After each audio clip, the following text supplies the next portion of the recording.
Now, talking of engines with a lot of grunt, we've now removed the Triumph lump from our Leon Wallace Chopper, and Alan's getting ready to refurbish it. What we're going to do today is take off the side covers to get those off for polishing, because these need to be nice and bling and shined up. Have a look at the clutch, check the gearbox out, and if everything's good, hopefully, we won't have to strip the bottom end. I can just clean this paint off. This paint literally just falls off. It's not even stuck. Look, it's been painted over the oil, which is great for us. To remove the primary drive cover, Alan loosens 8 cap head screws and 2 dome nuts. Straightforward enough until the oil starts leaking. That is 100% much too much oil coming out of there. There should be 100 millilitres of oil. I've got like half a litre. When the bike's on the side stand, it sometimes leaks through the seal. When the engine casings come off on the other side, there's a smaller spill, but nothing too serious. Wow, that looks lovely. Really amazed with this. This is just incredible. There's no rust or damage to these parts. They look like they're brand new. Considering this is a 1978 engine, this has done no miles.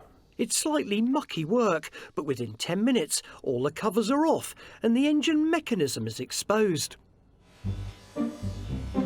Next day, while the engine cases go off to Gary, a local specialist, to be polished, Alan takes the barrels outside for a respray. It looks really sunny, but I can assure you this is a really cold day, so I'm glad I warmed these barrels up. I've given the can a good spray. And the trick is to dust it on. I don't want to put it on too thick, just want to dust it on to make it nice. In order to give the casings a really deep, lasting finish, Gary dabs on Autosol and then gives each piece a second visit to the mop before finishing everything off by hand with lime chalk. So you still get the beautiful shine, minus my fingerprints, which is always nice. I'm sure Henry will be very happy with it, with the finished product. Back at the shed, Alan has moved on to the crankcases. First time round, they were sprayed with black car paint, but we want a natural finish, so it all has to come off. Well, that's come up really well. It absolutely looks almost like an original finish. I'm quite pleased with that. The paint had actually protected the aluminium rather than letting it corrode. So the next thing I'm going to do is pop the pistons on the rods and put the barrels on, and then bolt that down tight, and that's a nice little bit of assembly done. Before the barrels go on though, the engine cases have arrived in the shed, hot foot from the polishers.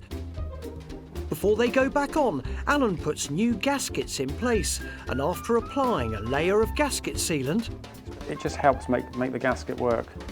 Reunites the casing to the engine. Any excess gasket gets trimmed off with a scalpel. Third, fourth, fifth. It's important at this stage to make sure the kickstart is primed and the gears are all working properly. I've been caught out in the past where when I was younger, I'd build an engine, get on it, rev the engine up, pull the clutch and put it into gear, go off, I've only got first. So I learnt my lesson a long time ago, so I always check the gears at this stage. Fitting the barrels themselves requires a mixture of precision and shaky. There we go. 8 nuts to put on now. But a quick test of the kickstart proves that it's all fitting together perfectly. I actually quite like working on the Triumph engine. It's very, very basically constructed. It's almost like raw. On goes the cylinder head. The rocker covers. There we go. Let's check they're engaged. See, they're engaged, look. The tappet covers. And 3 days, umpteen bolts and several grey hairs later... That's it, it's all together.